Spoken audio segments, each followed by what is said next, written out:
Welcome to the History in Focus channel. Be sure to subscribe so you don't miss more videos like this one. Fanta was created in Germany during the war due to a shortage of ingredients to produce Coca-Cola. With trade blockades in place, the German branch used leftover apples and whey to develop a new drink.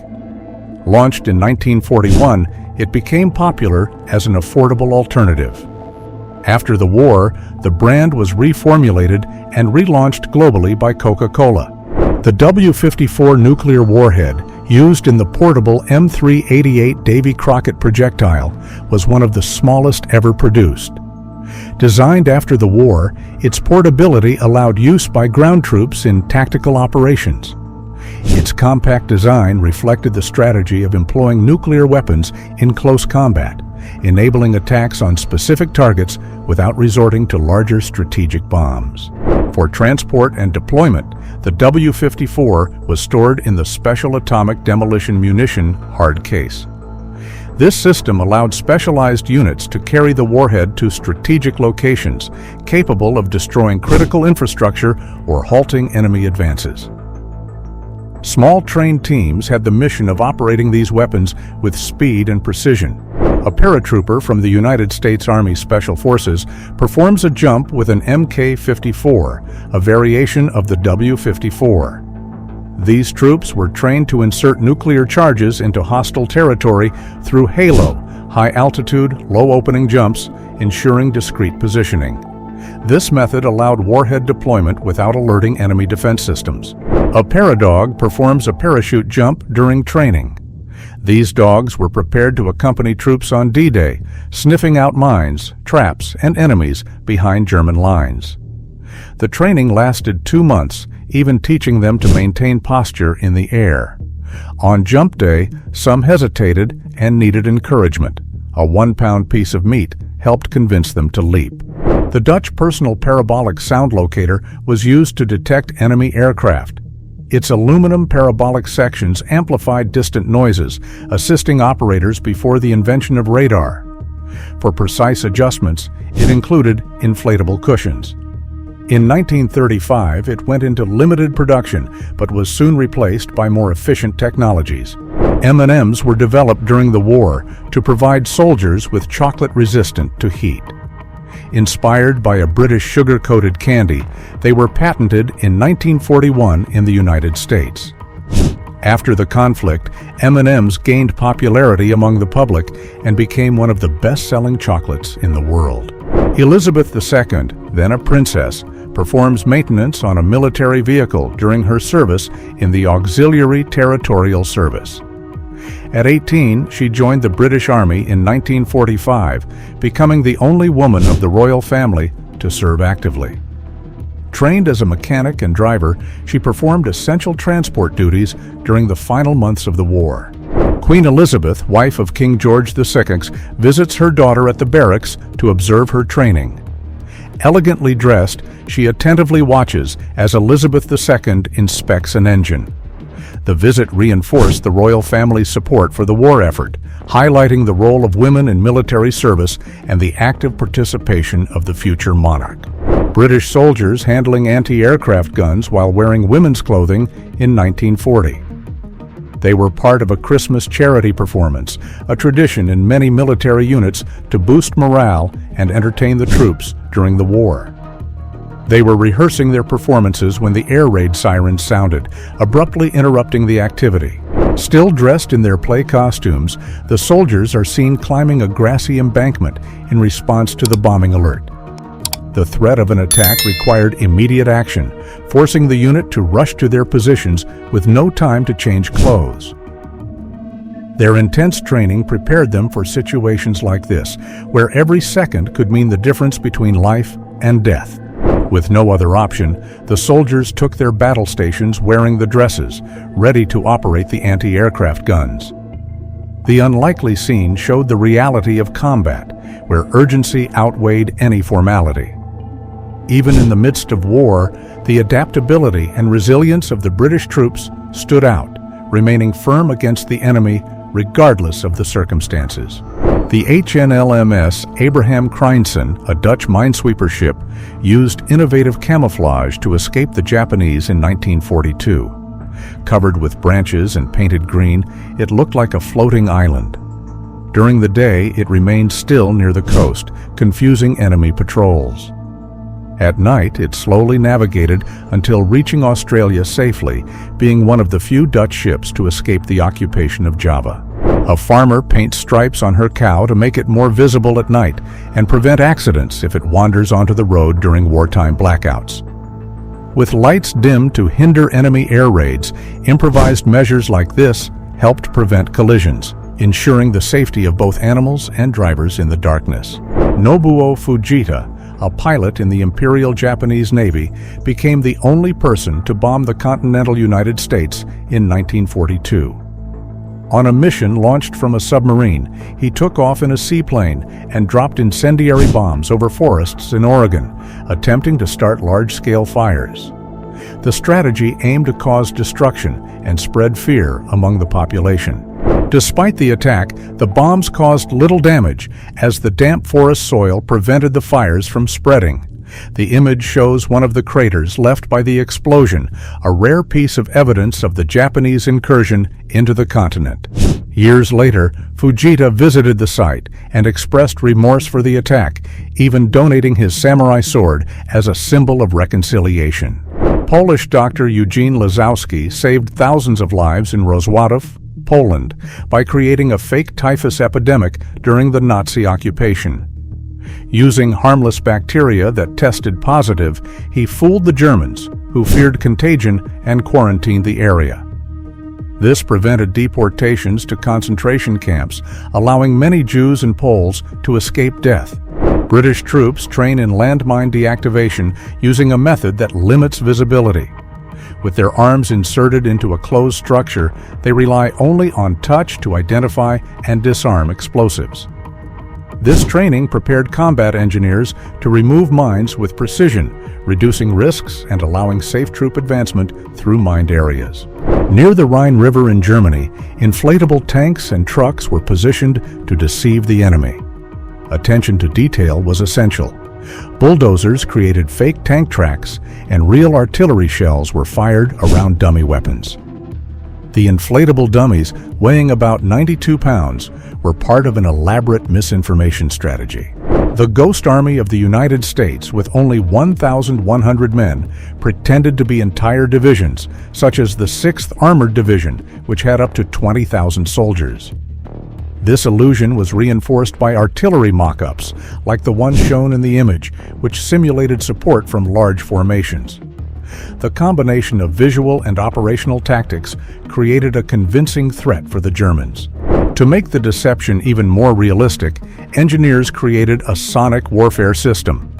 Authentic sounds of troop and vehicle movements were recorded and played through powerful amplifiers, reaching up to 15 miles away.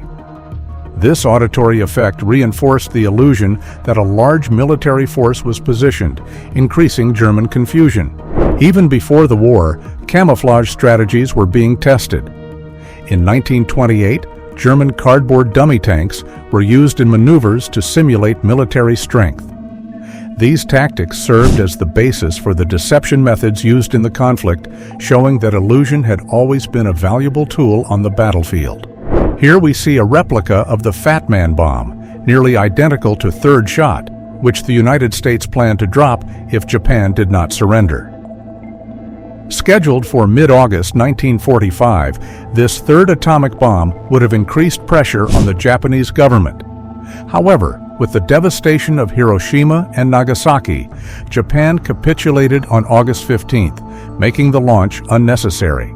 The first 29 Navajo recruits are sworn in at Camp Wingate, New Mexico, marking the beginning of the use of their native language as a secret military code.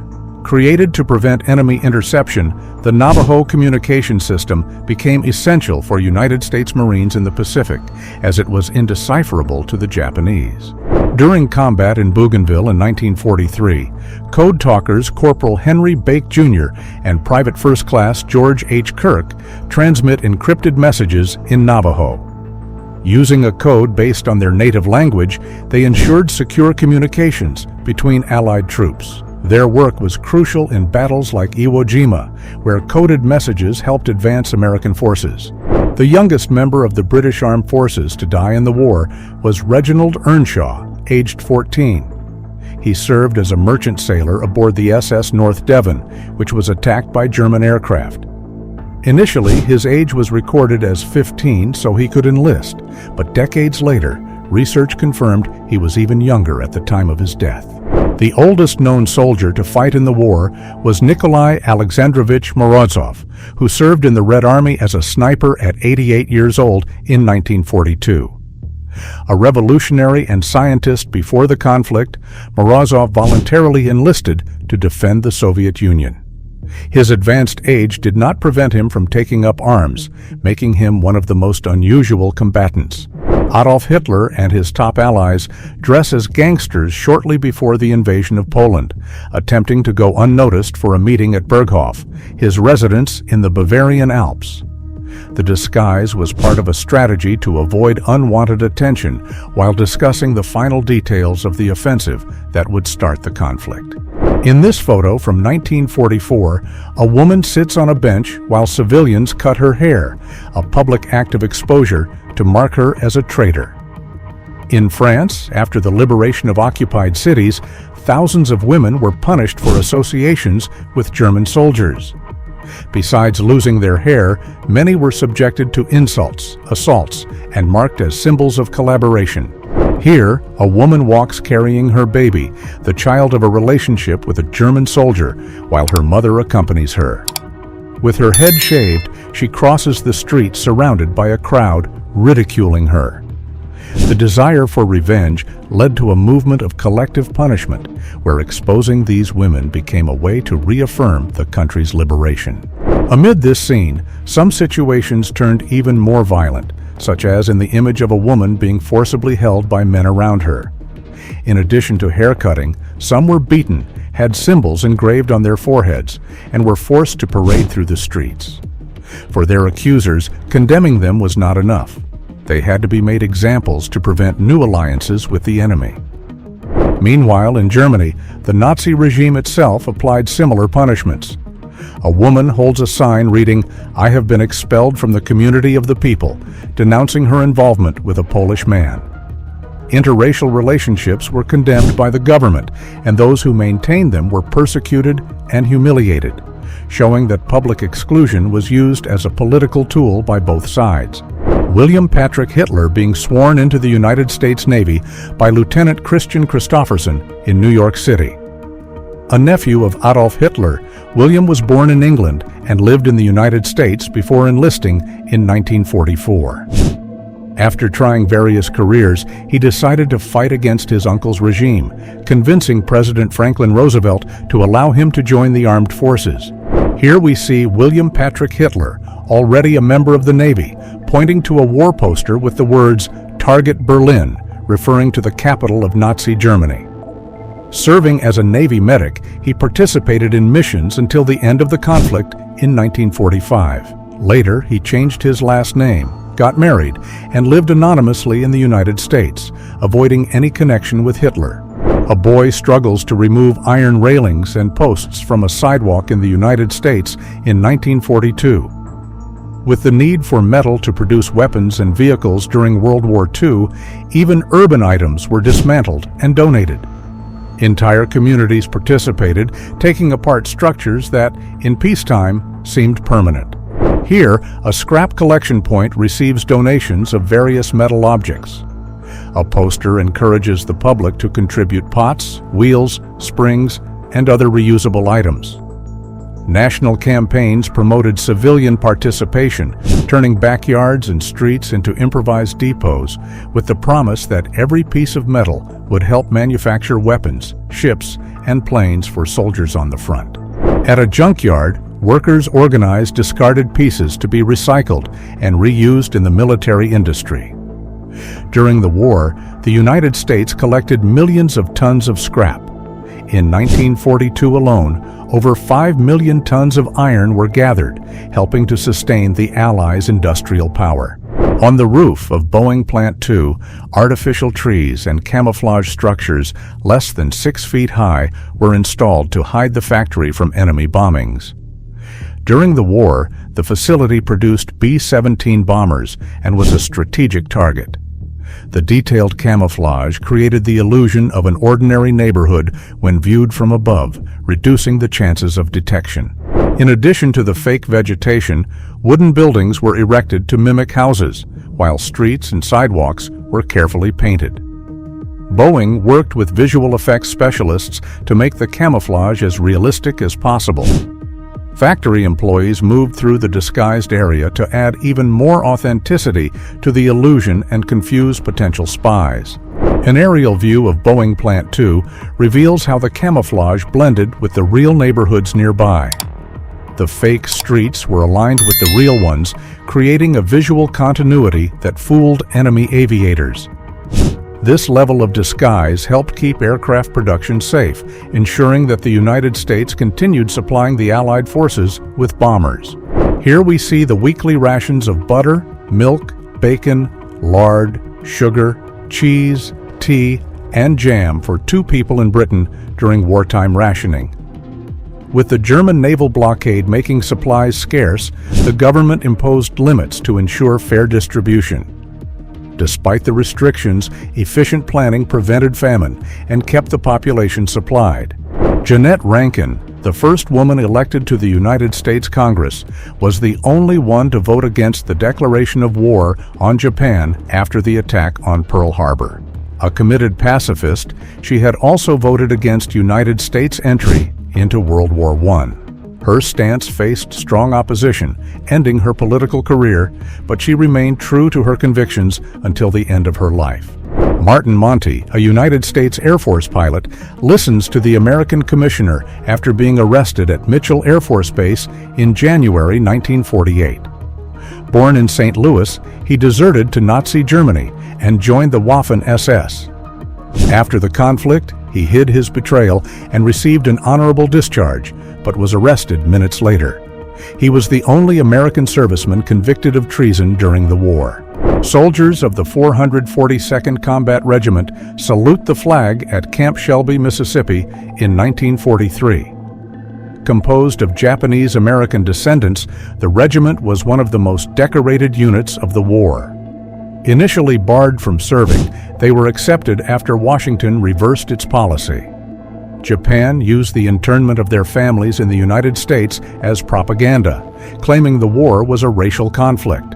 A year later, already in Europe, these soldiers demonstrated bravery in combat. Here, they fire mortars against German troops in France. Despite initial distrust, they proved their loyalty and efficiency, facing difficult battles and suffering heavy casualties. Their courage earned them over 18,000 decorations, ensuring them a legacy of honor and sacrifice. President Franklin D. Roosevelt popularized the term World War II, using it publicly for the first time in 1941. Before that, the conflict was called the European War, or the New World War. Adopting the name helped define the global scale of the confrontation, reinforcing the idea of a struggle between Allied and Axis forces across multiple continents. The Lysenko brothers, already elderly, displaying their war medals. All 10 served in the conflict and returned home, a rare feat. The Soviet Union lost about 27 million people during the war. The mass draft sent many entire families to the front. Among the Lysenkos, some fought in the Red Army, while others served in artillery and infantry units. The Eiffel Tower, photographed in 1941, displays a Nazi banner with the phrase, "Germany is victorious on all fronts," and the letter V for victory. During the occupation of Paris, the Germans used iconic landmarks for propaganda, reinforcing the idea of dominance over France. Despite the Nazi presence, the resistance sabotaged the tower's elevator, preventing Hitler from reaching the top.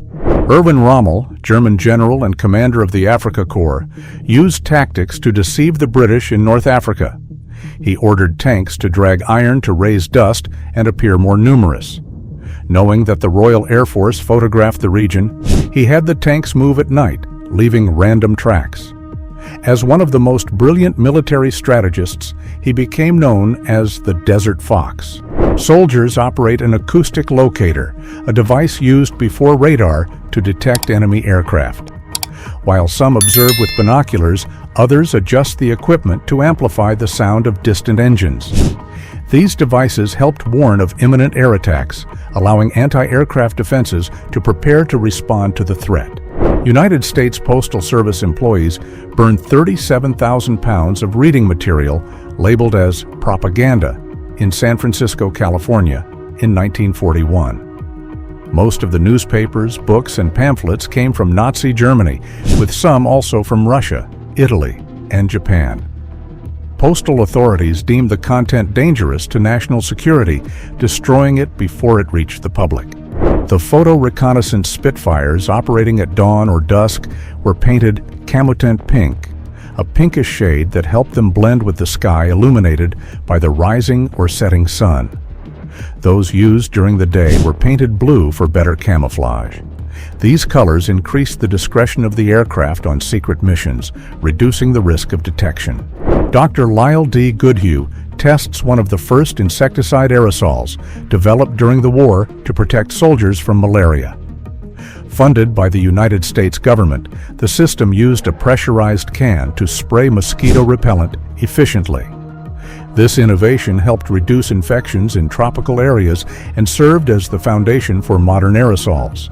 Soviet sniper Lyuba Makarova takes position on the front line in Kalinin, 1943. The Soviet Union made the most extensive use of women in combat, training female snipers for strategic missions. They played a crucial role, eliminating enemy targets and assisting in troop advances, proving their effectiveness on the battlefield. The Red Army trained about 2,000 snipers who operated under extreme conditions to destabilize enemy forces.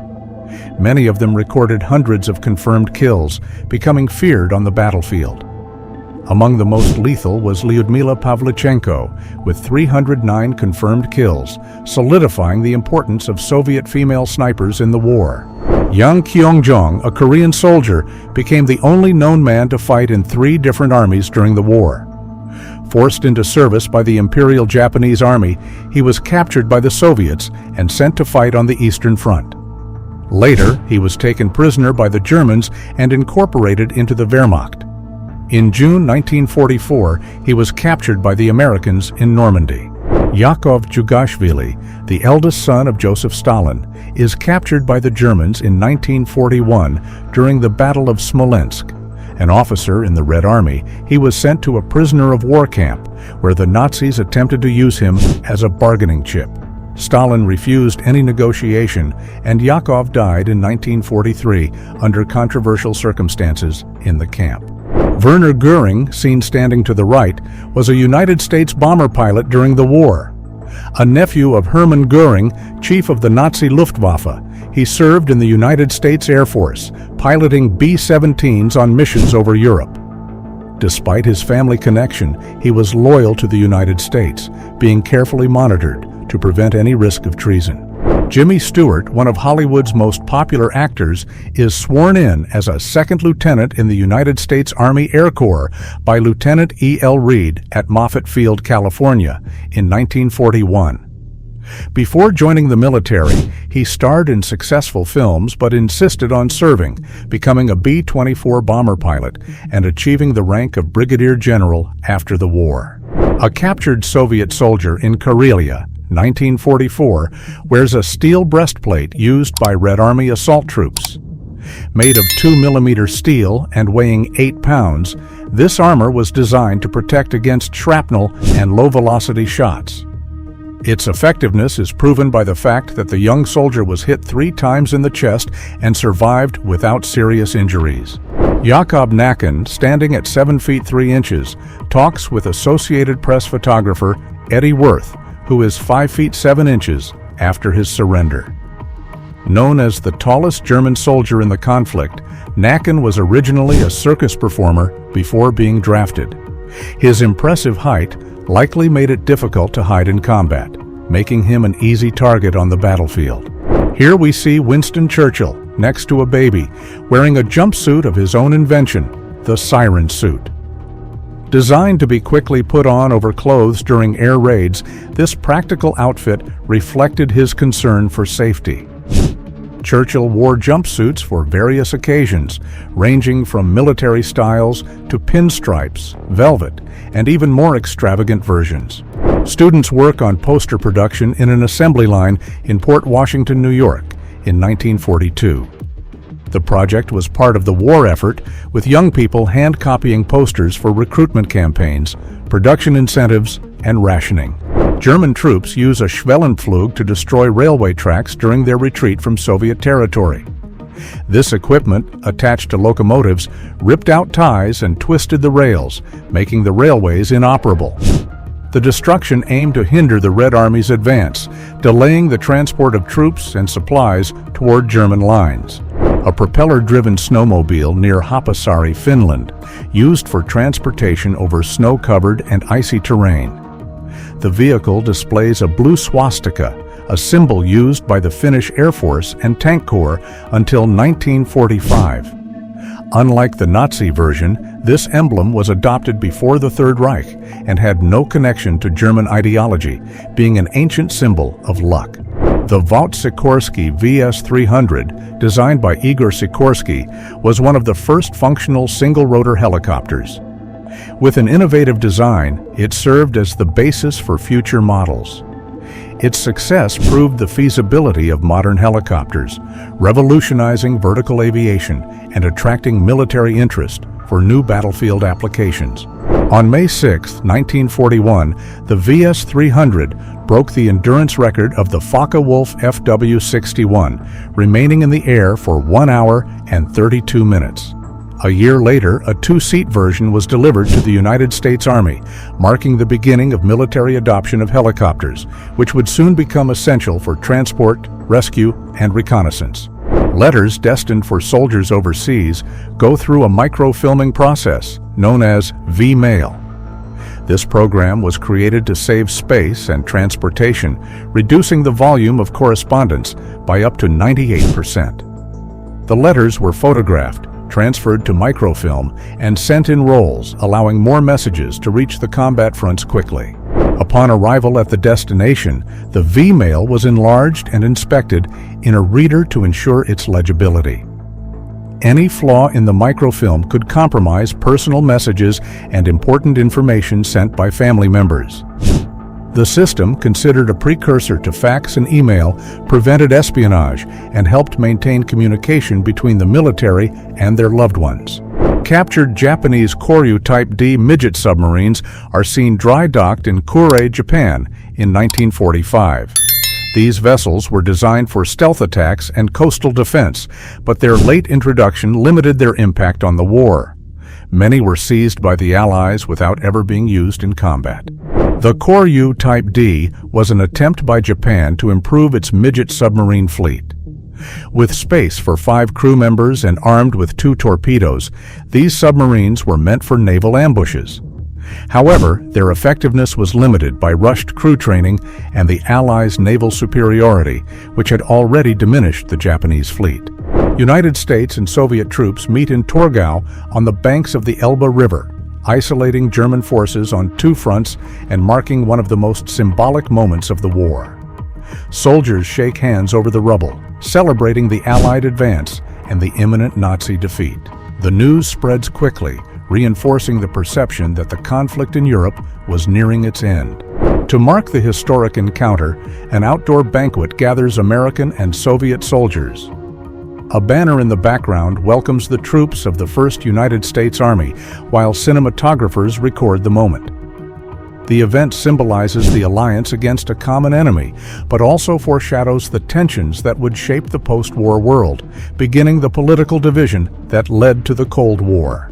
Performers entertain those seeking shelter at Aldwych Underground Station, offering moments of relief amid the bombings. During air raids, Londoners gathered in the depths of the subway for protection, transforming the stations into improvised refuges, where music and performances helped maintain morale. During the Blitz, Aldwych Station became a shelter with makeshift beds to accommodate nightly refugees. Many families spent nights there to escape German bombings. Despite the cramped conditions, the tunnels provided safety, saving countless lives throughout the campaign of attacks that devastated London. Mary from Burma and Kieri from Ceylon were brought to the Hamburg Zoo for circus training, but ended up playing an unexpected role. With the city devastated by Allied bombings, many resources were scarce, and the elephants were used for heavy tasks, such as transporting debris and destroyed vehicles. These elephants helped in the reconstruction of Hamburg, dragging wreckage and removing unusable cars. With their strength and endurance, they became an improvised solution for the lack of proper machinery. The scenes of elephants among the ruins reflected the city's difficult recovery, where every effort, human or animal, was essential to rebuilding. A Dutch woman walks among captured German soldiers in Walcheren in November 1944, refusing to leave the side of her husband, a German soldier she married during the occupation of the Netherlands. Though considered a traitor by some compatriots, she voluntarily followed him to the prisoner of war detention center. Women enter a synagogue on 23rd Street in New York for a special D-Day service. A sign at the entrance announces that the temple will remain open for 24 hours for prayers. With the Normandy invasion underway, places of worship across the country gathered worshipers in vigils, praying for the safety of the Allied soldiers participating in the largest amphibious military operation in history. During the siege of Leningrad in 1943, Bella the hippopotamus survived thanks to the dedication of her caretaker, Yevdokia Dashina. With the water supply cut off since 1941, the animal's pool dried up, causing painful cracks in her skin. Every day, Dashina carried 10 gallons of water from the Neva River to bathe her and applied camphor oil.